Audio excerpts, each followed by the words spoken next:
Welcome everybody to e-commerce, adding Shopify to your website to maximize sales. This is Tourism Nova Scotia's new webinar series. My name is Nick Fry. I'm the Manager of Business Development.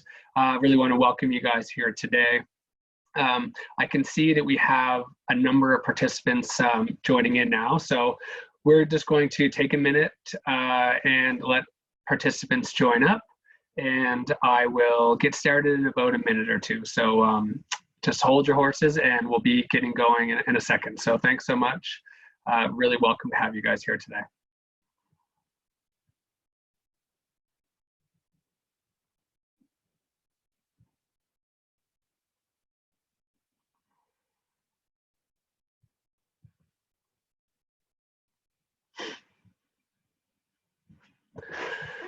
Thank you so much for joining the webinar again. I'm going to get started now. Welcome to Tourism Nova Scotia's. This is our first webinar in our new webinar series, e-commerce, adding Shopify to your website to maximize sales. We're working remotely, so I apologize if there's a stray cat or a stray child in the background. We all have these challenges. I also want to thank you for taking the time today to be here during these challenging times in the pandemic, as well as the recent tragic events in Nova Scotia. So thank you so much for being here today, and we really appreciate it. So, COVID-19 has had a major impact with the travel and health restrictions. It's really impacted businesses in Nova Scotia and around the world. And this new webinar series that we're offering, really we want to help you to recover and rebuild and to welcome welcome visitors when the time is right. So we're going to share a copy of the webinar after. We'll send an email out to ask questions to see how you felt the webinar went, get some feedback.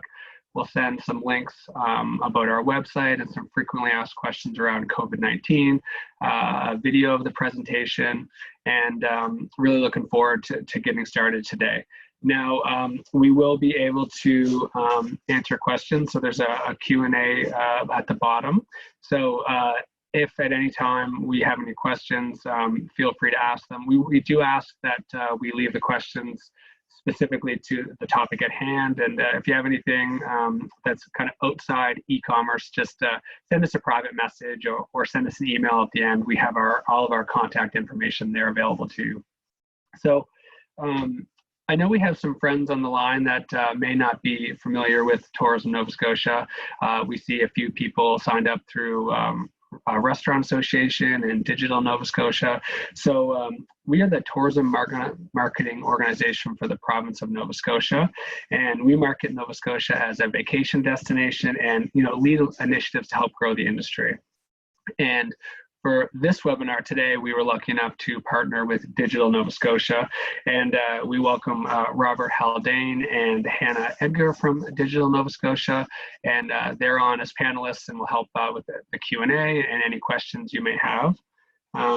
Again, really looking forward to hearing what AbleSense has to say today, and they're industry leaders in Shopify. So I'm really excited to hear Aaron's presentation. So the first webinar, we know that customers' behaviors are changing, and they're changing because they have to. Due to health and safety, they're not able to go purchase things that they normally would, and they're increasingly buying things online. Now, I've talked to a few business owners recently that, adding Shopify or e-commerce was at the bottom of their list, but now it's at the top because it's a necessity. So they're scrambling to get up and going, and we wanted to add some tools available to you. So today, I'd like to introduce AbleSense. They are the full service, excuse me here. AbleSense is an e-commerce agency specializing in Shopify strategies and custom implementations for businesses small and large.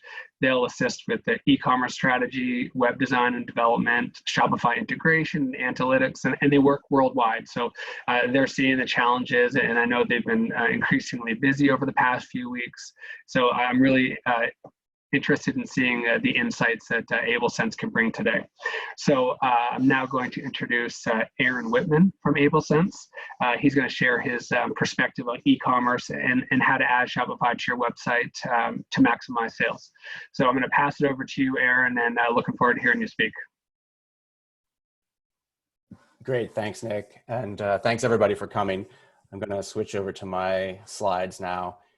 And I believe you should be able to see my slides now.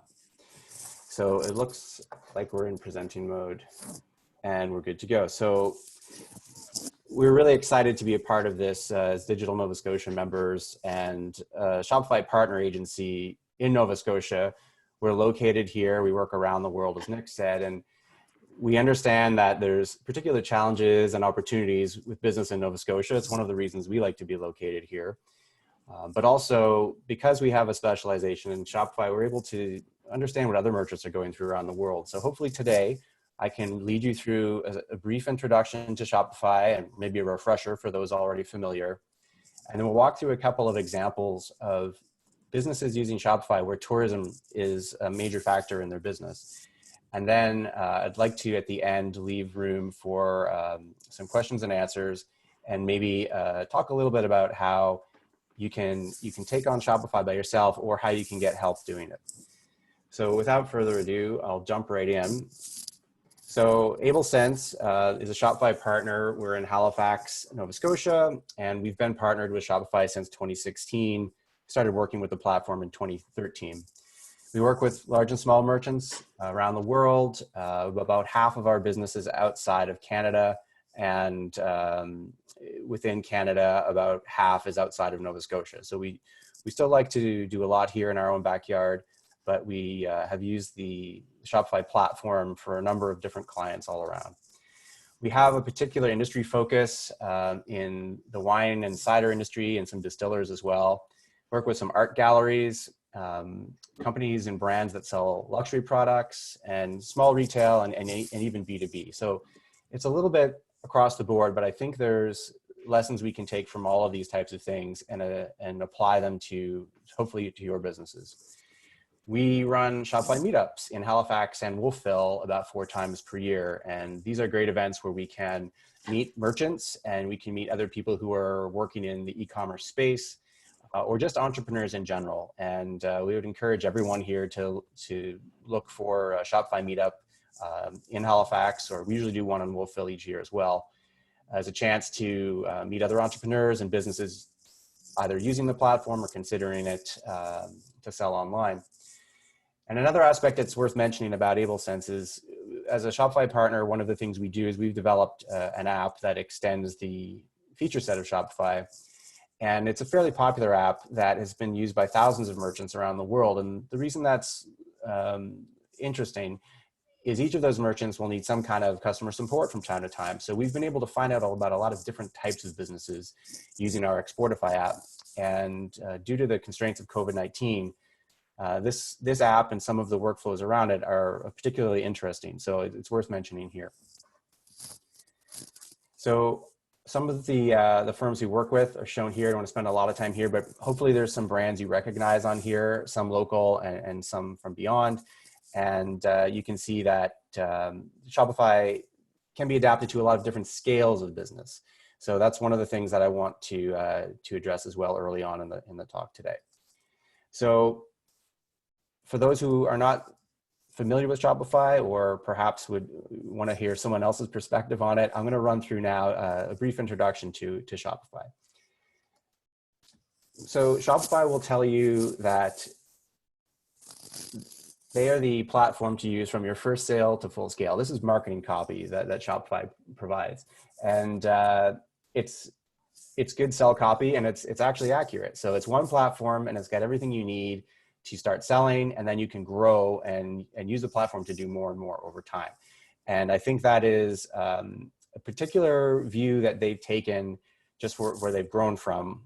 They started as a snowboard shop and have grown now to have some really large brands. So if we look at where Shopify is being used, millions of businesses have installed it, and actively there's currently more than 1 million businesses using Shopify around the world. And these numbers are actually from 2019. They're actually well past this now. And we've received some unofficial intel that the volume of sales going through the platform on a daily basis since COVID-19 has actually approached what they would normally see on a Black Friday. So it's not just Shopify, but other platforms as well are having statistics that reveal that people are in fact buying a lot more now that they're at home and they can't go to retail. And that's an interesting piece of information, because there's some business in that 1 million who's probably very similar to yours, and perhaps many. So who are some of these companies? So these are not all AbleSense clients, but these are brands that are on Shopify. And it gives you a sense of the scale. So everything from a small pastry shop that has never done e-commerce before, to international brands like Budweiser and Heinz, to massive Canadian brands like Staples. So it gives you a sense of the capabilities and maybe the growth opportunities that you can be a part of if you've got this tool set in your business. So one of the things Shopify has evolved into after starting as an e-commerce store is the ability to sell anywhere. So multiple sales channels. And if you think about the ingredients for commerce, it's products and it's customers, and it's the intersection of those two things, which is your orders. Shopify puts those sort of at the center of what their system does. And then it provides you with different sales channels, so different places you may want to sell. So that can be a website. I'm going to see if I can get that little video clip to play. It can be a website. It can be in person at your retail and point of sale. It can be sort of mobile in person at places like farmers markets or special events, but also other marketplaces like Amazon and even Walmart and other places, in eBay, and as well as social media channels and email marketing channels. So these are all channels that can help you reach your customers, put your products in front of them, transact with them, but manage all of that from Shopify in the middle. Now, your first foray into selling online or with Shopify will probably be just one of those channels, but depending on the nature of your business, it might be a different one. And over time, you may add more. So those are the tools that you're getting with this platform, and you can start small. Oh, when I clicked over advanced, let me back up to the correct slide here. So the other thing that Shopify has baked into its core feature set is marketing tools for really common marketing platforms. So Facebook ads and Google ads are two very large, very popular ad marketplaces where you can do paid advertising to reach new customers. And because of the importance of this for business, Shopify has built tools into the platform to make it easy to do that kind of marketing. There's other options as well, those being the two largest. The other thing that Shopify hopes to help you achieve is managing everything about your selling in one system. So this is everything from your product information, who your customers are, what orders they are, and where those orders have come from, but also the transactions and the collection of payment, as well as fulfillment of those orders and shipping. So tooling for all of those aspects of commerce are built into Shopify. So if you sell online, you're now going to be aware of that order, who you sold it to. It's going to manage your inventory count. It's going to let you go and print out a packing slip for when you go to ship that, or get it ready for curbside pickup. And it's also going to tell you the status and the nature of the payment, whether it was a high risk payment or not. These tools are all built into Shopify. So it's the place where you should manage selling. It's not necessarily the place you do your accounting, and it's not really a CRM, but it is more about the relationship you have with certain customers and the orders they've made, and whether they've opted into marketing as well. So another thing that you'll be getting on the inside of Shopify is the ability to add new features that aren't part of Shopify's core system. And the term for this is apps. It's similar to other types of software you may have used, like if you've got a Google or iPhone, There are app marketplaces where you can add new apps to your phone that do new things. Well, Shopify has its own app store, and in that store are a number of apps that are provided by partners who are vetted, and the apps themselves are vetted. And what these are intended to do is add functionality that doesn't come with Shopify. And so this app marketplace has thousands of apps from developers around the world, and they have a rating system to help you kind of discern which you may want to do, as well as support provided by the app vendors themselves and Shopify. So it's a reliable, safe way to extend what you're doing with your Shopify selling, and you don't have to worry about whether it's a safe or reliable app that you're sort of getting just from anywhere on the internet. This is a vetted sort of walled garden marketplace. Shopify actually manages the billing for it as well, so you add it to your Shopify bill each month for any paid apps. And it's a really reliable way to get new features. Now, you can also hire software developers to build you custom apps, but that would be something that would sort of fight its way into your business if it was necessary. So when you have Shopify, there's different sales channels we should be concerned about here. The website being kind of an obvious one. People think of e-commerce, they think of websites. One thing that we've learned from the data over the past number of years is that the website has to be a mobile responsive, high performance website, because the number of sales on mobile has actually eclipsed sales on desktop. And that's not surprising because people tend to do anything on their phone that we let them do. And if you think about the way that we do product discovery as consumers, a lot of that's happening on our phone. The way we share things with each other tends to be on our phone. So the websites that you can get with Shopify, they are either a pre-built theme from the Shopify theme store, similar to their app store, guaranteed to be high performance at first. You can actually slow them down if you're not careful, but with a clean install, they're guaranteed to be fast and mobile responsive.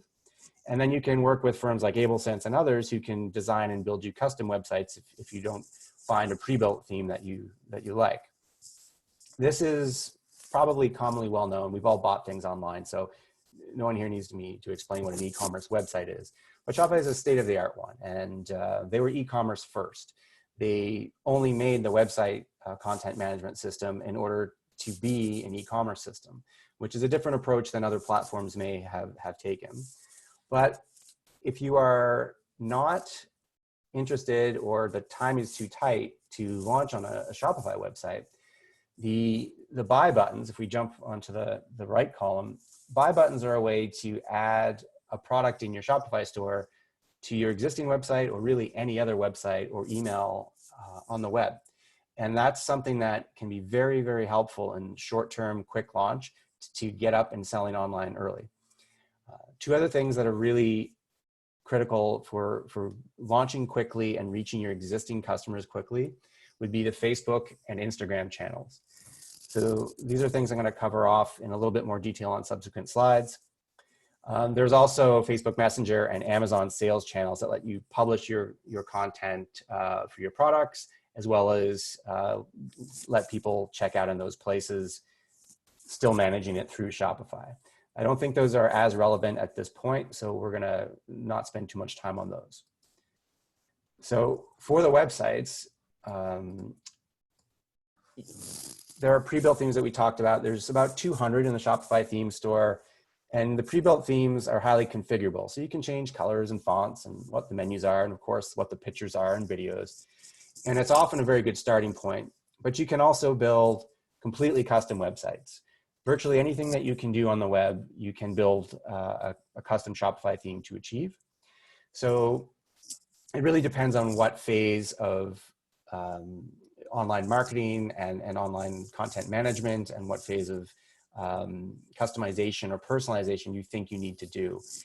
But the website is the #1 kind of sales channel. So when that is done well, you've got a destination now to send your marketing to and your social media accounts, your email newsletters, those types of things. With the same platform, and the same account, you'll get a Facebook channel. And this is probably worth a little bit of time on this slide. This allows you to publish a part or all of your catalog into your Facebook store. So if you have a Facebook page, you can have a Facebook store. Shopify will connect to that. You'll manage the products in Shopify. You'll manage the collections, publish it up to your Facebook page. And on here, you'll see some of the features that this includes. One is tagging posts with your product. So you can see here, this person is being tagged as having a vintage two-piece dress. That's a product link. And if the visitor clicks that, they are now going to be able to check out in Facebook. The content and the price of the product and the nature of all that was created in your Shopify store. It's published to Facebook, it's transacted on Facebook, and all of that data comes back to Shopify. So you're now managing the pick, pack, and shipping fulfillment of that order through your Shopify store, just like any other order, but you engage with that customer and transacted with them through Facebook.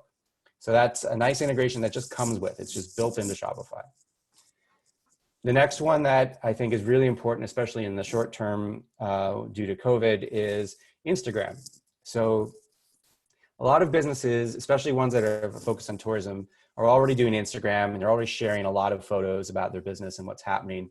And it's typically something that you can kind of build a lot of internal momentum around, and you can fit into your day because it's on all your staff's devices, and whoever you give authority to run the account can be producing this kind of content frequently.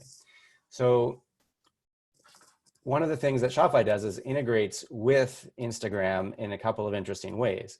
So this little montage of a whole bunch of screen grabs from the Instagram app is showing you a local Shopify merchant, Fairchild Makewear. Tabitha makes children's outdoor clothes that are durable and waterproof, so they can go get dirty and have fun, but they're made out of sort of classic French-inspired designs that her team actually does the design for. And the material is recycled, and it can be recycled at end of life. So it's a sustainable, interesting business. And in their great garments, my kids actually have some. And then, as you can see, she's been pretty successful with other kids on Instagram. So in these posts, what's happening is products in Shopify are being tagged in the post. So you can see that there's kids wearing the garments. And if you tap the view products link, it gives you a nice little summary of here are products tagged in this photo. If you tap on one of those, or you tap on the specific link in the photo, you'll actually get to see the individual product, and you can go immediately view it directly on the Shopify checkout. So this is a way to be engaging with the audience you already have, let them know about new products or new stock of products, and let them go directly on their phone to checkout. And if you've got Apple Pay or Google Wallet enabled, they can easily check out in seconds, and you can pick, pack, ship the product immediately. The other thing that you can let them do is, of course, choose curbside pickup, and that's something we're going to talk more about. Another piece I mentioned earlier, it's really important if you're trying to get moving quickly without changing your website, are buy buttons. So again, the products in these buy buttons are in your Shopify account. The photography and whatever you're doing to organize them, and the descriptions and the pricing, videos, anything you're adding, they all happen in Shopify. And then you can publish a buy button for a single product, a collection of products, and you can embed that in any website in the web. And when I say that, I mean, you know, these popular platforms that you may already be using for your website, but really anything that is based on HTML that you have access to, you can put a buy button into it. And that includes HTML emails. So let's say, for example, your business doesn't even have a website, or you just do email marketing. You can drop Shopify buy buttons into those emails. What happens then is they complete a checkout on your Shopify store without ever going to your Shopify website, because you may not even have one if you're using just buy buttons. So the other thing to consider is, we've talked about a lot of short-term things that are to deal with the constraints that we're all living under from COVID, but after COVID, selling in person is going to come back. I don't have a crystal ball. I don't know how soon or how much, but Shopify point of sale system is a great tool for certain kinds of businesses, especially if you're selling with buy buttons or Instagram channel or the Shopify website. It's all the same system in terms of the products and the customers and the orders. And so what that means is for people who buy from you both online and in person, they've got a complete history of everything they've bought, so you can give them better service. Maybe they ask you, hey, well, what goes with the one I bought last time? You can look up that order history and help them in person.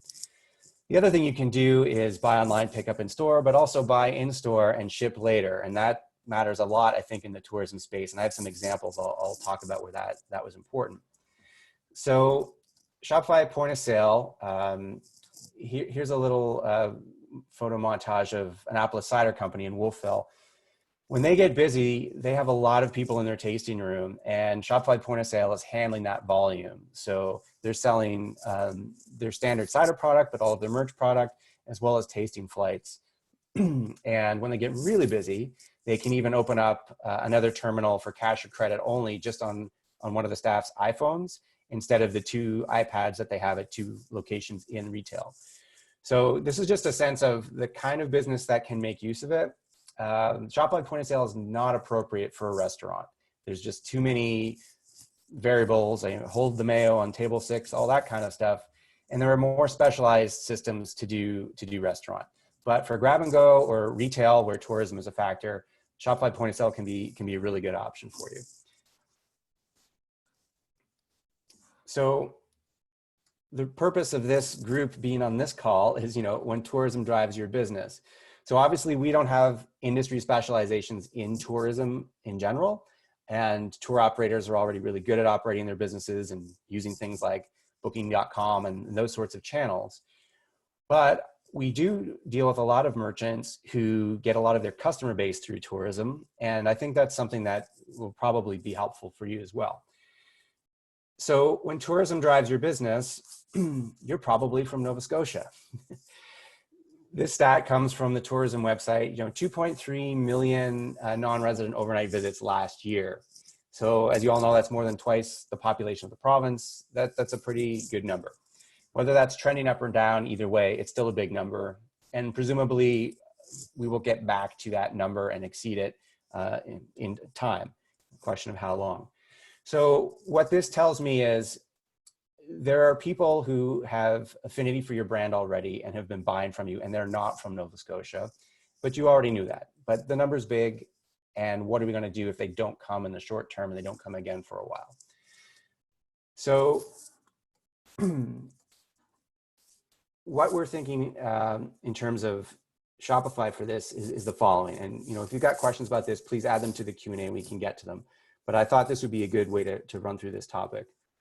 The in-store experience creates affinity for your brand. So we've all done this when we travel, and when visitors come to Nova Scotia, they fall in love with artwork, or maybe a cider or a wine, or they've experienced something really unique. Like I'm thinking places like Nova Scotia Crystal on the waterfront of Halifax. I'm a toy maker of Lunenburg in Lunenburg. These kind of retailers who get a lot of traffic during tourism season. Now, they may not buy on this trip. They can only buy so much, and their suitcase is only so large. Maybe they came by boat or by plane or by car. But if they do buy something, also that shouldn't be the last time they buy from you. It should be the beginning of a relationship with that customer. So you can either sell to them right now and ship to them, and that's something that we see in the art industry, or something we see perhaps in wine and cider and spirits. But also when tourists go home, they may now decide, hey, we finally want to buy that piece of art for our living room, or we should get some of that chocolate that we saw in Nova Scotia, or we should get some of that cider. They also have friends and family to share it with. So these are really valuable customers if we can reach them. And I think that's something that we should be looking at ways e-commerce can help us. So I'm going to run through a couple less general examples now. Excuse me. Nova Scotia wineries. We happen to work a fair bit in this industry, so it's something that we can speak somewhat intelligently about in terms of tourism. So in regions like the Annapolis Valley, but also what's happening in La Have and Bear River and Malagash and Marble Mountain, there's wineries in a lot of smaller regions. Nova Scotia is a small region with small subregions. But when people visit, they tend to really enjoy themselves. They tend to have great experiences at the farm gate. So if we think about, where are people coming from? So there's wine tour operators, there's cruise ships, there's other cities in the Maritimes for people coming for the weekend. There's events, so specific to the Annapolis Valley, there's the Devour Fest, there's Harvest Marathon, there's just harvest season in general, or U-Picks, and people like to go do that type of thing. Weddings where brides and grooms and they bring their family and friends from all over to these places, concerts and events. So these are all tourism related and seasonally related, typically, activities that drive visits to these locations. And so if we think about, okay, let's give them a great experience. We've got wine tastings, we've got food pairings, but also these people might be good candidates to join our wine club, where we can continue to delight them even after they go home. They are probably going to be sharing their experience on social media. If you think about what Luckett does with their phone booth in the vineyard, where they get everyone to kind of do a selfie and make a phone call, that's a really interesting way to build engagement on site. But that engagement's happening with the friends and family of those customers through Instagram and Twitter and Facebook. As well, getting email signups. When you have someone in person and you've got a great experience, it's a good opportunity to let them know that you won't abuse the privilege of permission-based marketing to them, and you'll give them good stuff and make it easy for them to sign up. So one way that wineries can do this is to have good free Wi-Fi with a password at your location for guests. So they're not wondering about a poor cellular connection, or perhaps using their data up. Make it easy for them to share, but also make it easy, give a kiosk or some place where they can easily sign up. There's a number of technical ways you can do that to make it simple for them. But the result is just make it easy for them to share, because now you've got a place where you can interact with them further. So whether that's email or whether that's following up with some kind of post or message on social media. A couple of examples where this is working well will follow here next. Excuse me for one moment. I have to wet the whistle. So Domaine de Grand Pré is a client we've worked with since 2010, and we brought them to Shopify more recently.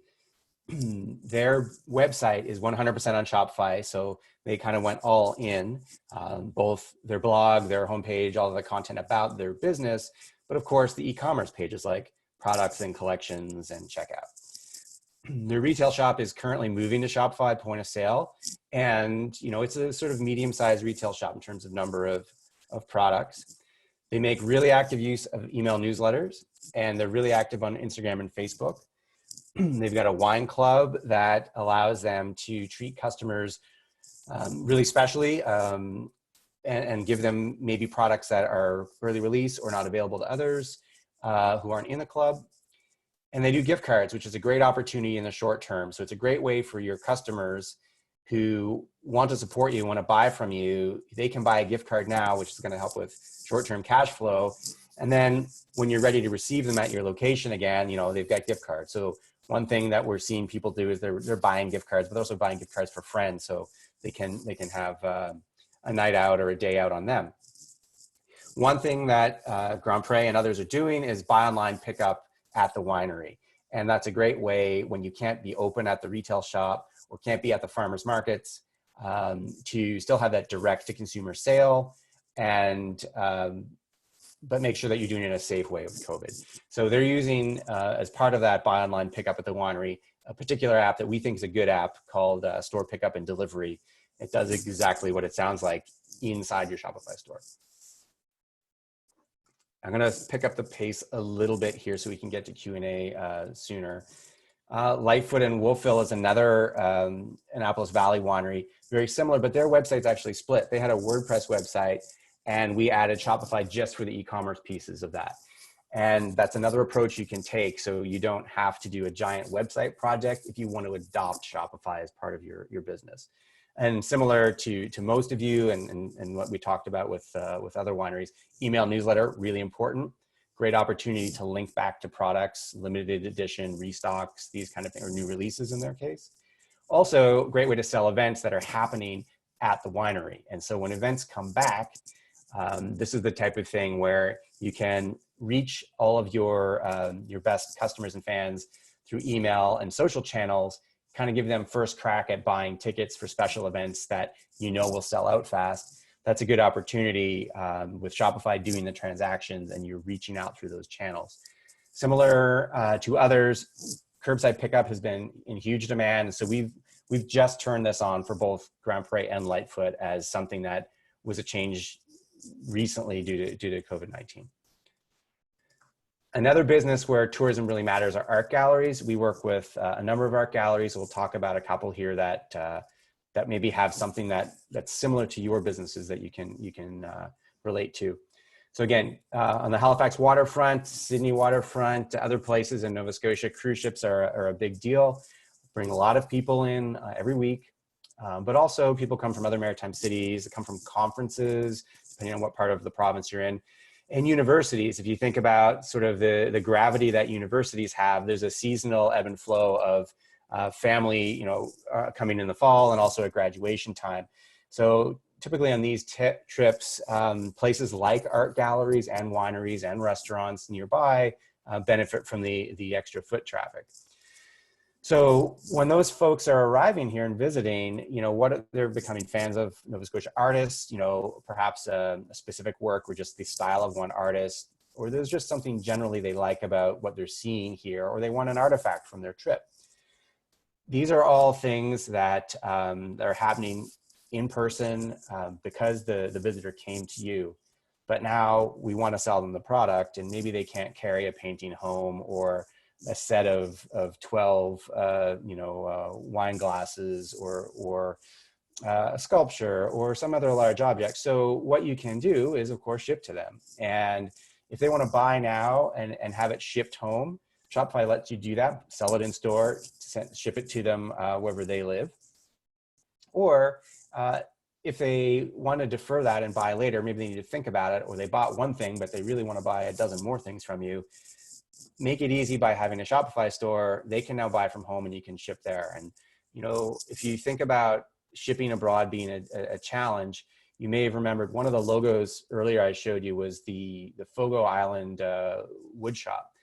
And they're sort of a famous Shopify merchant where they're on a small island off of the island of Newfoundland, and they make furniture and they ship it all around the world. So if you think it's difficult to ship from Nova Scotia, it's not that difficult. There's ways to do it. And this is something that, customers aren't always willing to pay for shipping, or it's a good thing to discount. But in some cases, they're more than willing to pay because they understand that in order for the goods to arrive safely, that there's cost for that. So these are things that you'll have to tune for your business, but there is a way to sell and ship from your retail location to people really all around the world. It's just a matter of what are the efficiencies and costs and who's going to bear them. So in the art gallery space, we work with the Teichert Gallery, art sales and rentals, wonderful spot in downtown Halifax. They'll see a lot of foot traffic from cruise ships and people from all around the world who, they see art and they can't necessarily buy it. That's very common. So it's very common for Teichert to have to transact in store and then ship later, or to see people who've contacted them after returning home. Now, they had this problem before we rolled out Shopify for them, and they just dealt with their customers like most of you might do. They take the phone call, they say, yes, of course we can ship it to you. They process the order and do that. Now we're making that a little bit easier. So we rolled out e-commerce website for them, but also point of sale on Shopify.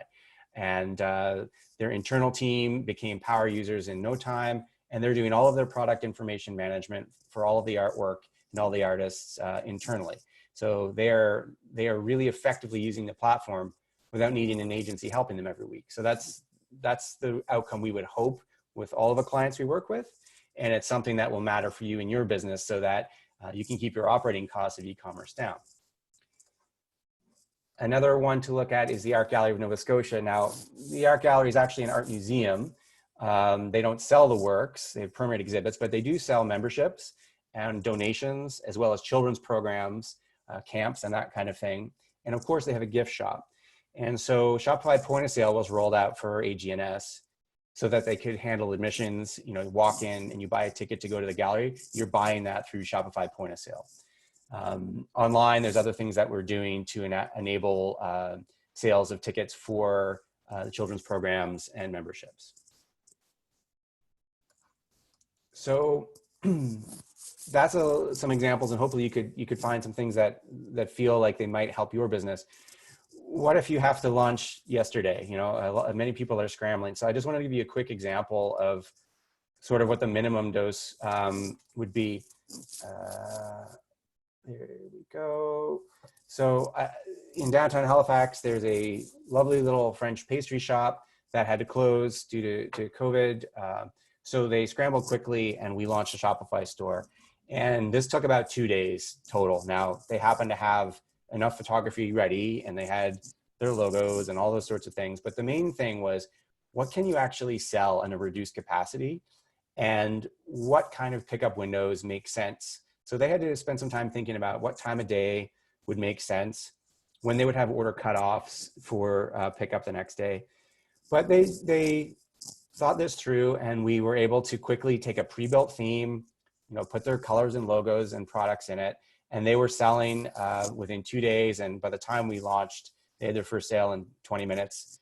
And that was because of Instagram. They went to Instagram, they told everyone who follows them, hey, we're open and you can buy online pickup.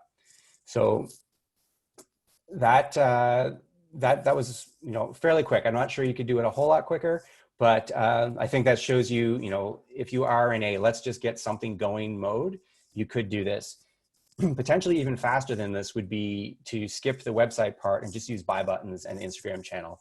So on your existing website, just tuck a few buy buttons on and go to Facebook and Instagram and your email and just tell everybody that you already have a relationship, that you're open for business under a buy online, pickup in store. So are you on your own with this? You can be if you want. Shopify has a lot of do-it-yourself ability. They've done a good job of that.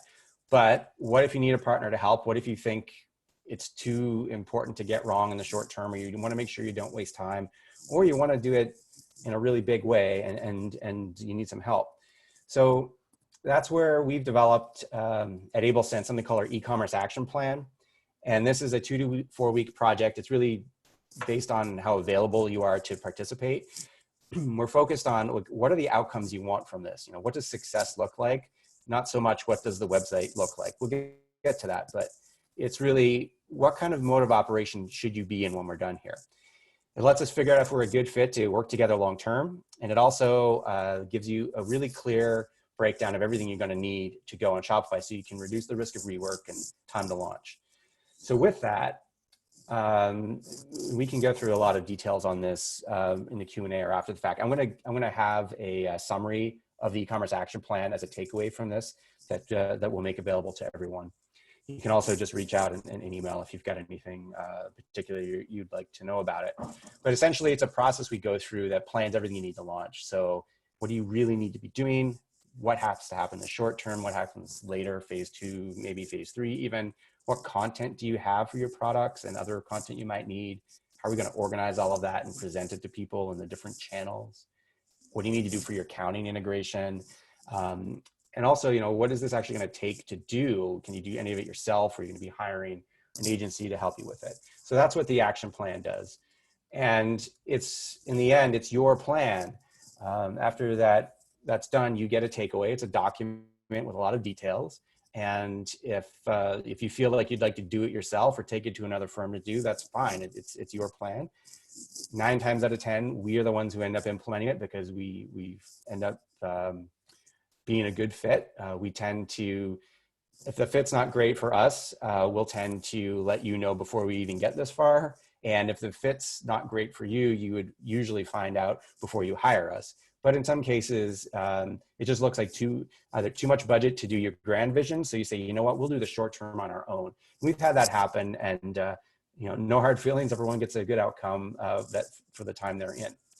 So with that, I'd like to get to some questions. And so what we can do is pop over to all your questions, and I'll just scan them to see where we can get started.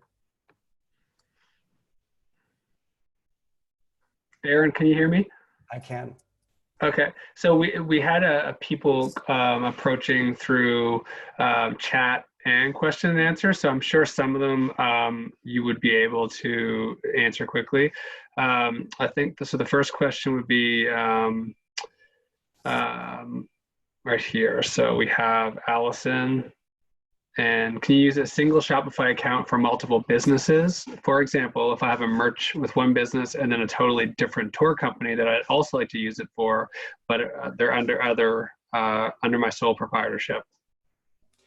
So there will be a compromise with that. There's nothing to say you couldn't sell all of the products through the same store and even have different parts of that website look like the two different businesses. But the way you should think about this, each Shopify account has one bank account where the money goes.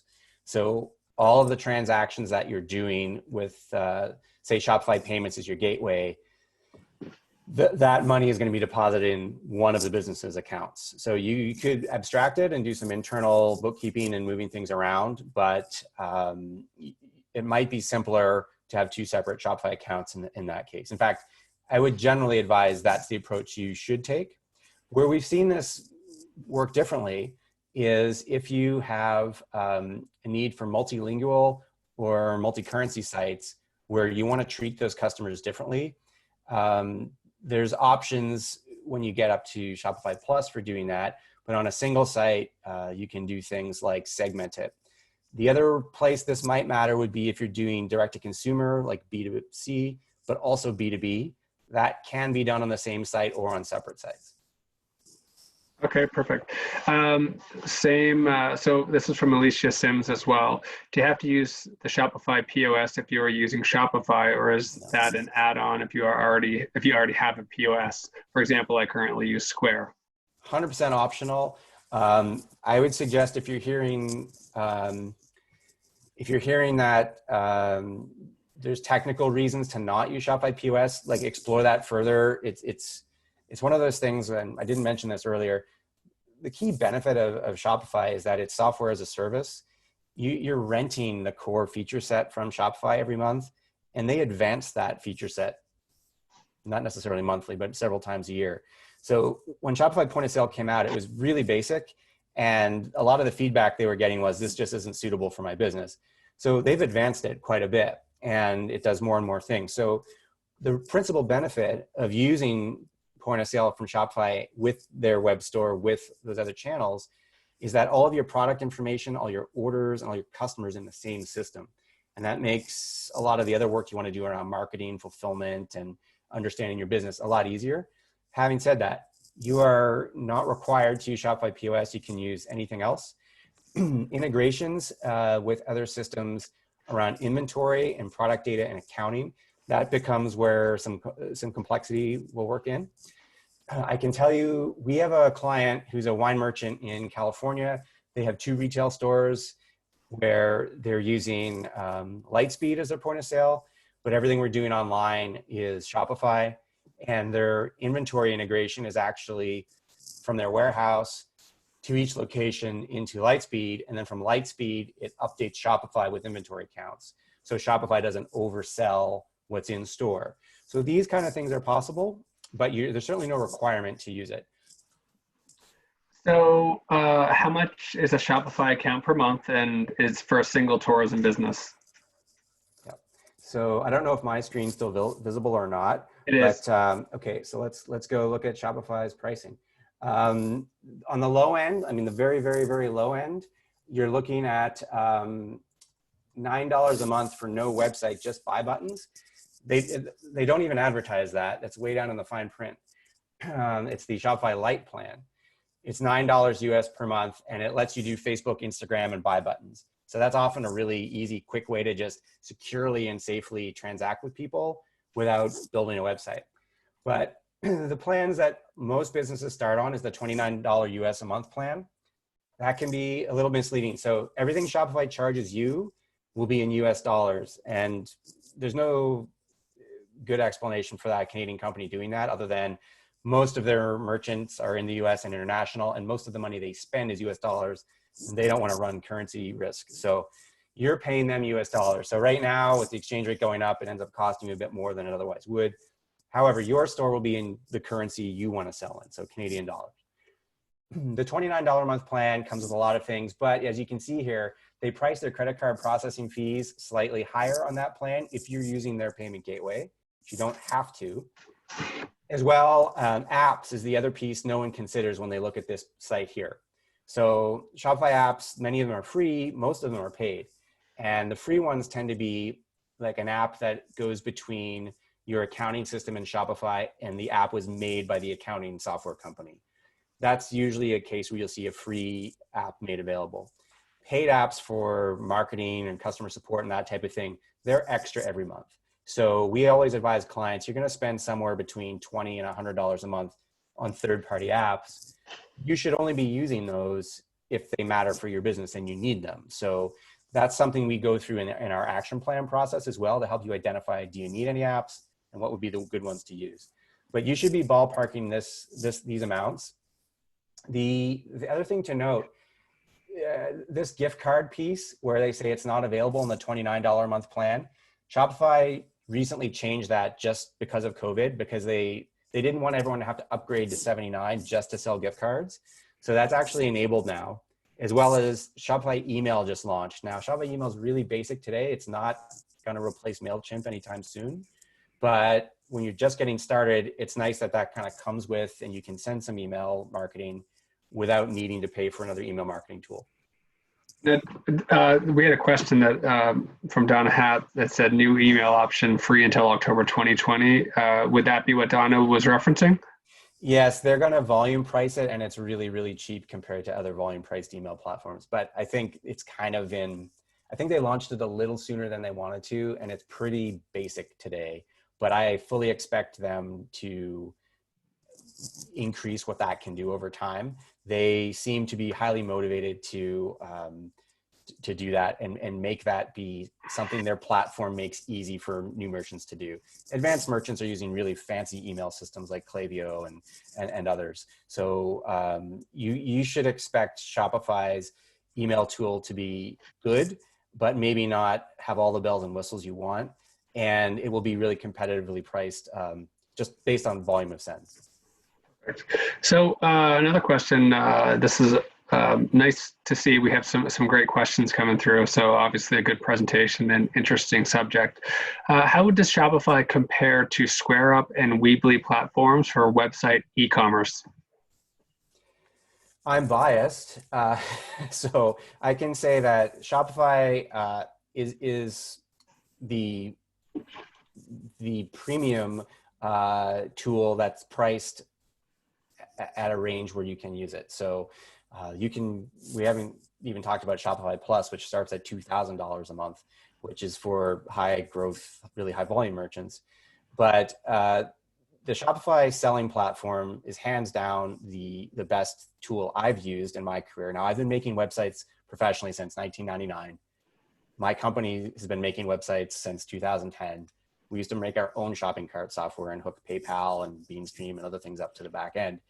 We moved our entire business to be Shopify only in 2016. And the reason is there's all kinds of stuff we don't have to do anymore. And Shopify as a platform is terrific. So one of the things you can think about is on Black Friday weekend, they are processing a extreme amount of orders, and your store will stay live just the same as Staples or Kylie Jenner's cosmetics. They're all on the same stack at Shopify with the same engineers and the same ops team and the same infrastructure. And also the thing that happens with Shopify is when new features come out, your monthly plan fee doesn't go up. These plan fees haven't changed in years. That's something that's really interesting. So the platform keeps improving and giving you more, but you're sort of like getting the benefit of being on the train. So those other platforms, I think, really nail the do-it-yourself and get going quick. I think Shopify nails that too, but Shopify has a much bigger upside. All right, another question, Aaron. When using the website development tool through Shopify, can you purchase a domain name and host through Shopify as well? Yeah, so we should be clear about that. Shopify hosts every Shopify website. It is not something you add to another website. So if you don't have a domain, Shopify will sell you one and let you register it. If you have an existing domain name, that's fine too. You can point that to your Shopify store. And why this is good is you don't need to worry about your website staying live or getting hacked.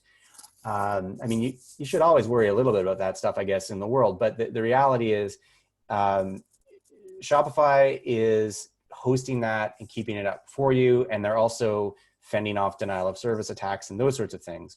So if you want to get started quick, you can actually just kind of click the button on the Shopify site, get going. And one of the steps will be, hey, do you need a domain name? We'll sell you one. Or you can point your existing one there.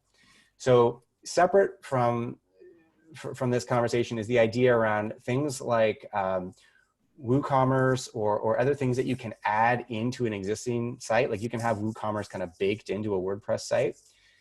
And for the record, I made a lot of WordPress sites earlier in my career. We used to do a lot of work. It's a great platform. I have no problems with WordPress. It wasn't really made to do commerce first. It was really made to publish first. So that's hence the pivot to Shopify being the platform we think is the best for selling because it's focused on selling first. The registration of a domain name is an important piece, and Shopify kind of makes it easy. They make it a little bit murky if you're trying to transfer a domain. They do a thing that GoDaddy and a lot of other registrars do where they try to trick you into transferring your domain to them as the registrar. You don't need to do that.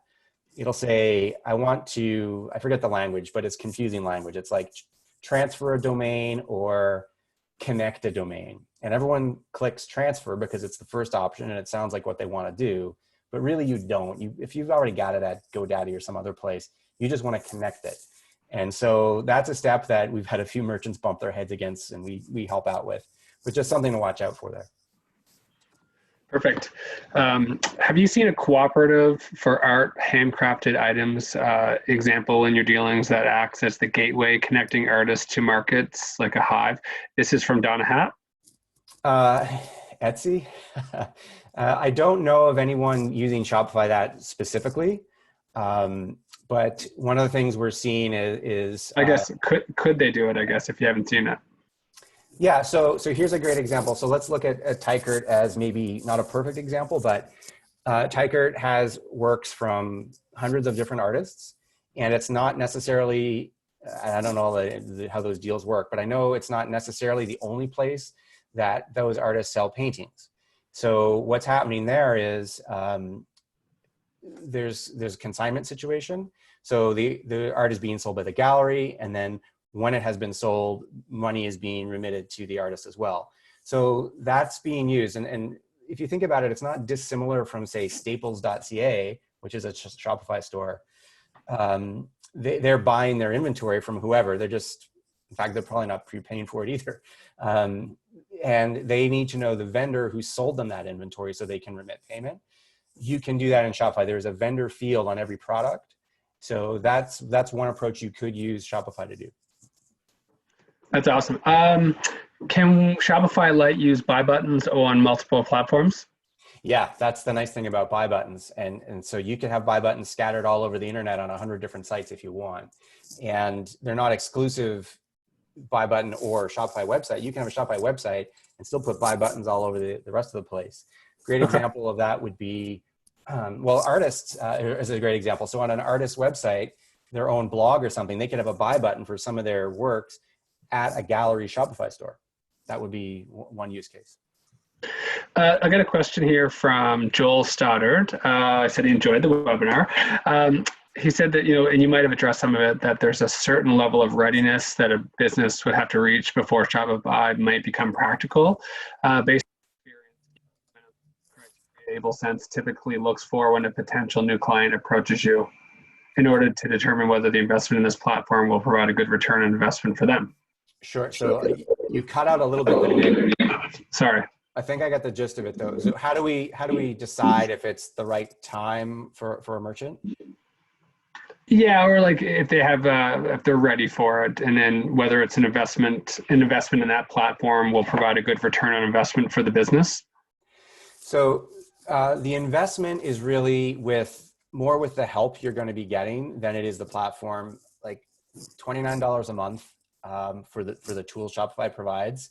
Okay. you should cancel some other thing you're spending money on every month and just do that.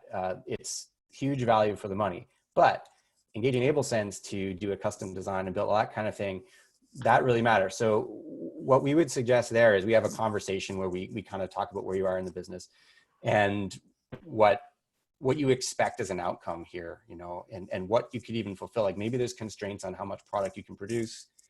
Maybe there's a lot that goes into just the business dynamics of how you're going to actually sell and fulfill and who's going to do that work. So through those conversations, we'll decide, look, maybe at this phase, you want to just get started in a small way and we can point you in the right direction or even help you out in a small way. Or if it looks like you're ready for a change, like maybe you're using Magento or WooCommerce and want to move to Shopify, that's something we have a lot of expertise in. We've done that for big companies like Stanfield and others that you might know locally. So and at that scale, it's a different conversation about just getting onto Shopify versus starting from zero. And all those things come into the conversation. Okay, and we're just gonna have a few more questions. Again, very popular. Does Shopify have domain brokers? From Lindsay Meisner. Do they have domain brokers? People selling domains with a Shopify store? Is that what Lindsay's looking for? That just was her question simply. So maybe if Lindsay wanted to add a little more in, but essentially I'm assuming that's what she meant. I don't know specifically, and I do know that Shopify publishes a list of restricted products that you may not sell on the platform, and then another list of products that you may sell on the platform but not use their payment gateway for. So there's some fine print that's available that you can look up for that. So I don't know about domain brokers specifically. Okay, perfect. We just have a few more questions. So what are the best options for shipping items to customers? Does Shopify have a preferred provider such as UPS like Amazon does, and prices will be visible on your website for customers during checkout? That's from Ryan Berry. You've got a lot of options. So depending on which country you're in, Shopify has relationships with all of the postal services. So in Canada, they have a great relationship with Canada Post. They quite often have a better rate through their deal with Canada Post than an individual merchant will. So you may have your own Canada Post account already. It's highly likely, unless you're moving a lot of volume through that Shopify's rate is even better than yours. But with that same built-in integration with Canada Post, you can use your own account number. So you've got that flexibility. They've got pre-built integrations with UPS and United States Postal Service, if that's something that matters for you as well. And then you can use FedEx and Purolator and everybody else who ships products through either an app integration that's built in or third-party service. Sometimes there's shipping apps that sit between you and a number of shipping options that charge the customer an appropriate amount for their location for that mix of products, and then charge you for what you actually ship. So you've got the ability to tune your shipping rates to include handling, maybe if you want to cover off some of your packaging costs, or to offer free shipping over certain weights or volume, dollar amounts, but have carrier calculated shipping for everything else. There's a ton of flexibility built into the shipping module, and it works with almost all of the carriers. That's great. Like we've got a merchant using Uber Rush to deliver wine within an hour in San Francisco. So they're also shipping with a courier, but there's people who are checking out, they're choosing Uber Rush as their delivery method, and the Uber drives up, grabs the wine, and drives it to the customer. Wow, it's just amazing what people can do nowadays. So I'm going to combine two questions. One from Gordon Stewart is, besides the credit card fees, are there any other transaction fees or other fees costs per item sold? And I'm going to stack that on this from Sheila Van Schack. And is there a percentage of sale amount that Shopify keeps for each item sold? Great question. Okay, so the answer is, let me just explain it and you can take the details for it. The credit card transaction fee through Shopify payments, it ranges from 2.9% plus 30 cents online to lower rates if you're on a higher plan. And that is just for facilitating the transaction. there's no additional amount on top of that unless you're using your own gateway, not Shopify payments, in which case you're going to pay your own gateway's fee. So, I've heard of people with negotiated rates down to like 1.8% from certain credit card gateways. Unfortunately, depending on your Shopify plan, if you're doing that online, they're going to add 2%, 1%, or 0.5% on top so that they get a piece of that anyway. So that's something to keep in mind there. In store, they don't do that. They don't care who you charge the card through in store. And if you're using Shopify payments in store, there's no 30 cents tacked on either. So that's that part of it. If you're moving to Shopify Plus, which is their high growth enterprise platform, the entire platform is actually done as 0.2% of all transactions with a minimum of $2,000 a month. So that's where they kind of get into the volume-based fees. But on the low plans, it's not, they're not really in your business unless you choose not to use their gateway online. And you can use their gateway online and a different gateway in store too. Perfect. So this is from Philip Darmos, and his question is, how much do your services cost? Yeah, I understand this can be hard to answer, but could you give the group a sense or an example of your fees or how you approach transactions? Sure. So we typically offer our e-commerce action plan at a size for your business, but on the very low end of what that 2-week engagement looks like, it would be around $1,500.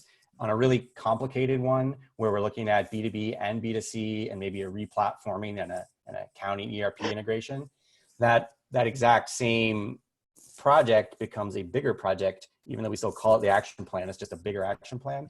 That could be $5,000, even up to $10,000. And that's an extreme case.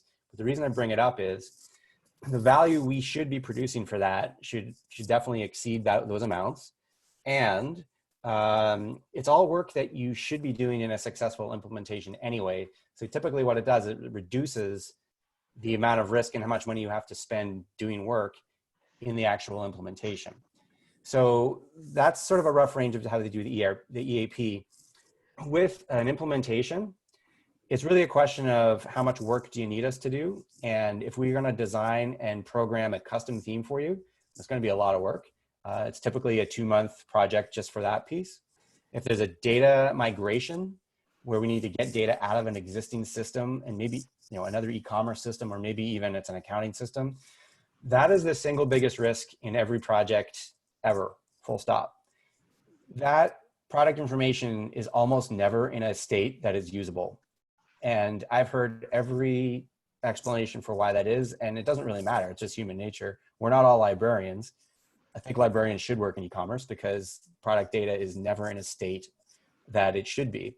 So what that means is it's sort of the great time to fix that before we load it into Shopify. I'm not trying to sound all scary with this. It's just the reality is we're really good at making websites. That's not the hard part for us. 2 months to 2 weeks of whatever we're doing. Pre-built theme can be 2 weeks. Custom theme, 2 months.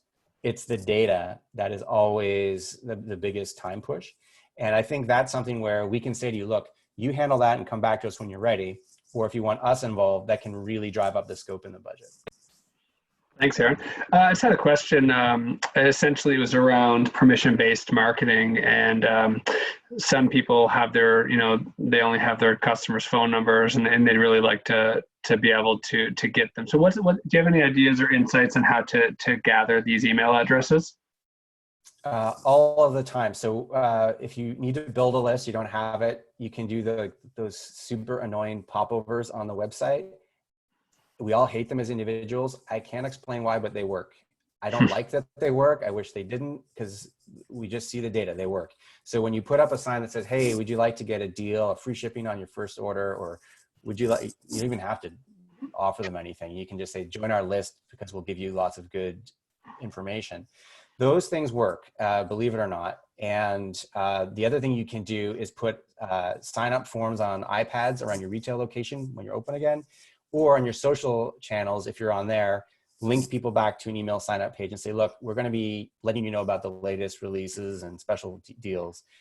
If it's phone number only, I really don't know. If that's a new one for me. I don't know if there's a way. I mean, if you had an address, you could mail them something to Okay. let them know.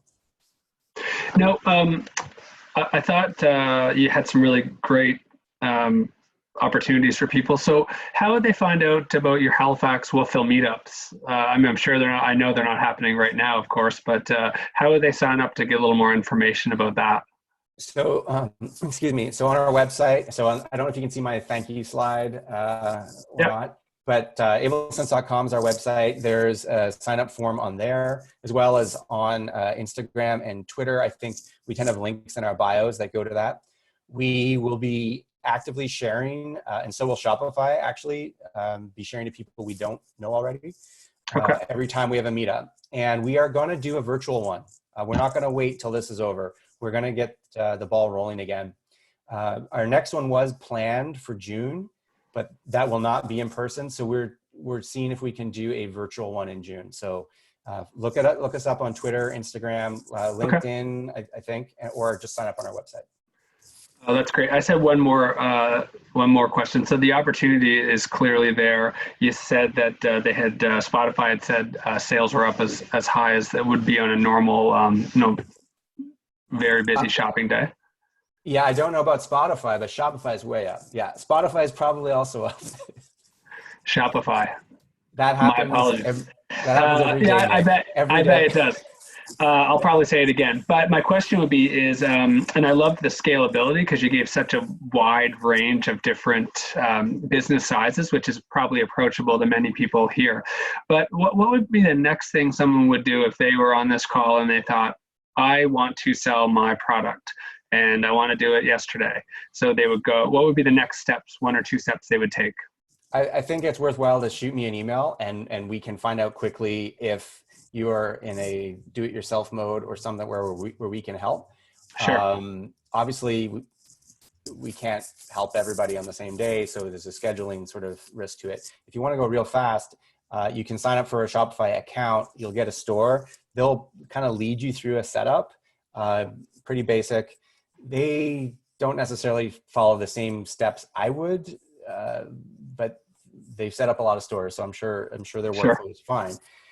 What you're going to be able to do is the main thing you really need to do is understand the name and description of your product, the price you sell it for, and have a good picture of it.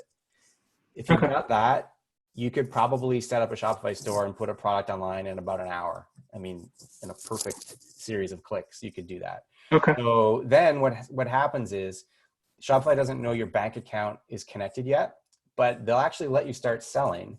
They'll just hold on to your money until you hook up a bank account. So that's probably the step you want to complete really early in the process as well, so you get paid soon. Wow. Well, that's great, Aaron, and I think we've taken a lot of great questions. I'm going to see if there's one last Q&A. Are customers charged in Canadian dollars or US dollars? And I think you already answered that it's their choice, but I'll just let you elaborate. Yes. So you as the merchant will be charging your customers in the currency of your choice, which I assume for everyone on this call is Canadian dollars. Having said that, we've got plenty of merchants based in Nova Scotia who they charge customers in US and Canadian dollars. There's also a multi-currency option you can do on a single store where you're charging and the customer is checking out in their own currency, but that is based on a semi-real-time conversion rate that Shopify provides through the checkout. So some of the merchants we talk to who don't like that are ones who they want to set that exchange rate themselves and they want to do their own rounding. And to do that, you really would need to use a different checkout altogether or two separate stores. So it really depends on how you want to do that. I know Canadians hate paying in US dollars on e-commerce. We love paying in Canadian dollars, and it turns out Europeans and Australians like that too. So it is built in, but you can choose the default currency of your store. That's what deposits into your bank account will be made in when Shopify remits the funds to you through their gateway. And if you're using a different gateway, the same thing. But every fee that you pay to Shopify for your monthly plan fee or apps, it will be charged to a credit card that you have to put in your shop admin, and it's charged in US dollars. Okay, that's great feedback. So I'm going to switch over now to back to our screen, Aaron. Thanks again for that great insight. And people will probably be sending you some emails, and we'll share your contact info as well. Great, that's wonderful. Appreciate you inviting me to this, and hopefully there was something useful in that for everyone. Perfect.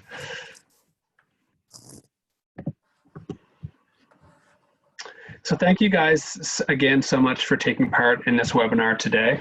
The next webinar we have will be next Thursday at 10 a.m. and it'll be top 5 free or low-cost ways to get your online presence in order. We felt that today was really valuable. There's a lot of great insights into e-commerce and online platforms. Aaron Whitman gave a tremendous overview. On behalf of Tourism Nova Scotia, thanks to all participants, and we hope to see you next week. Thanks so much, and have a great day.